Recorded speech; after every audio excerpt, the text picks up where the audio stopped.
لله علي ذات ذي الصفات اسمه الصفات كبير الشان جليل القدر في الذكر والقوال جليل البرهان فقيه بالاسم الوزير من يوصي علم كثير الغفران جميل الثناء كثير الاطوار كثير الدعاء من الاحسان سريع الحساب شديد العقاب عليم العذاب عليم السلطان اشهد ان لا اله الا الله وحده لا شريك له في الخلق والامر واشهد ان سيدنا مولانا محمد عبده ورسوله المبعوث للنصر والاحمر والموعود بشرف صدرنا في الذكر وصلى الله تعالى عليه وعلى اله واصحابه النبراء العالم الاربعه وخير الخلائق بعد الانبياء اما بعد يا ايها الناس وحدوا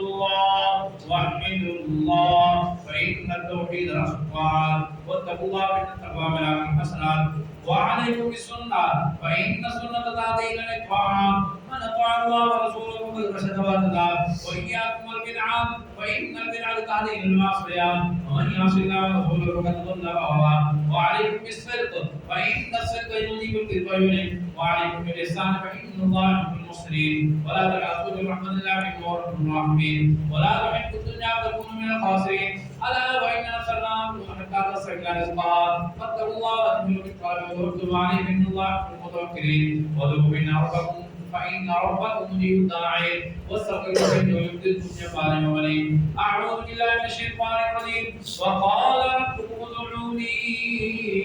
أستجب لكم إن الذين يستكبرون عن عبادتي سيدخلون جهنم داخلين بارك الله لنا ولكم في القرآن العظيم ونفعنا وإياكم بالآيات والذكر الحكيم إنه تعالى تواب كريم ملك رؤوف رحيم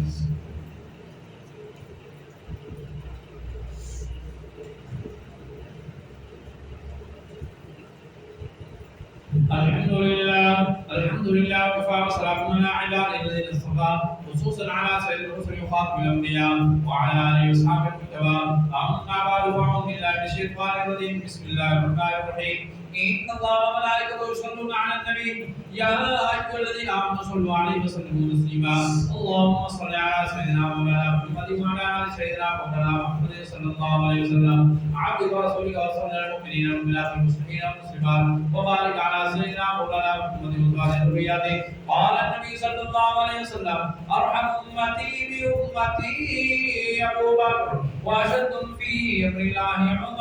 واسقهم حياء عثمان بارك الله عليه وفاطمه سيد النساء اهل الجنه وحمد رسول الله صلى الله عليه وسلم وامير المؤمنين معاويه بن ابي سفيان رضوان الله تعالى عليهم اجمعين اللهم اغفر للعباس وولد مكرنا ظاهر وباطن الاخوات الزمان الله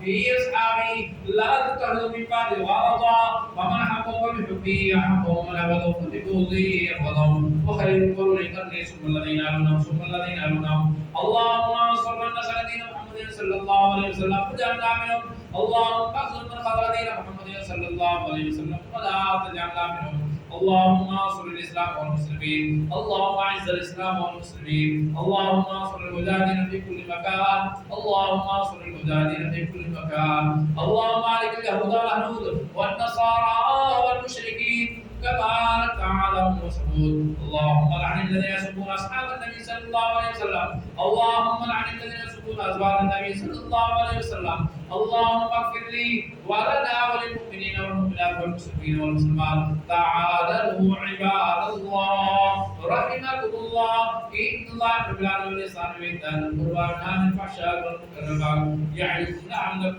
تذكرون